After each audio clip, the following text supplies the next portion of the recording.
L'Essonne, terre de judo, dans l'ombre des clubs de Sainte-Geneviève-des-Bois et du Chimazara-Morangis, la J91 parvient depuis plusieurs saisons à se créer une place dans la cour des grands si le club essonnien doit reconstruire une équipe féminine. Après le départ de ses cadres à Sainte-Geneviève-des-Bois, il peut s'appuyer sur une équipe masculine d'avenir, 5e, lors des derniers championnats de France par équipe.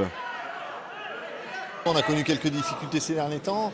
À ce sujet, on essaie de professionnaliser de plus en plus leur position. C'est-à-dire que par exemple pour Clément Delvert, il est à l'heure actuelle embauché de la mairie de Massy pour s'entraîner et puis aussi pour avoir un avenir professionnel.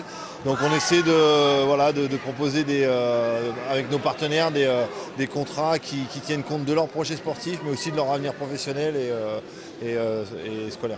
Emmené par Guillaume Rioux, récent champion de France des moins de 81 kg, la J91 peut s'appuyer sur un garçon d'avenir, la locomotive du club.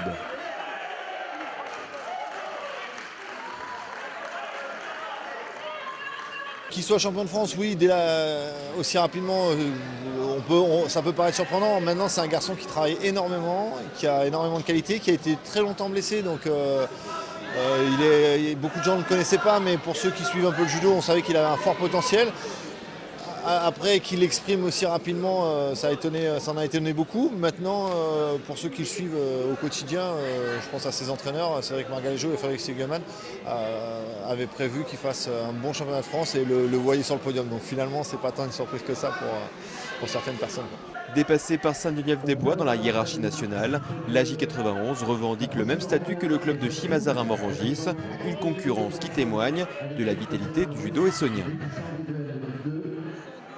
Par rapport à Saint-Jean, effectivement, on est en retrait puisque c'est le club phare et à l'heure actuelle, ils sont devant aussi bien.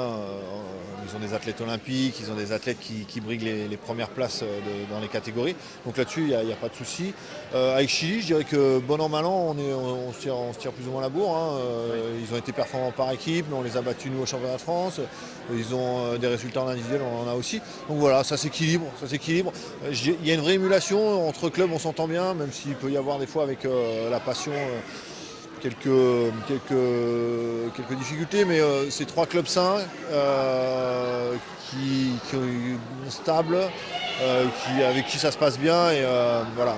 Pour l'instant, je dirais que Saint-Jean est un peu devant et Chili et la J, on se tire la bourre derrière, on essaye de les rattraper. Et puis, voilà.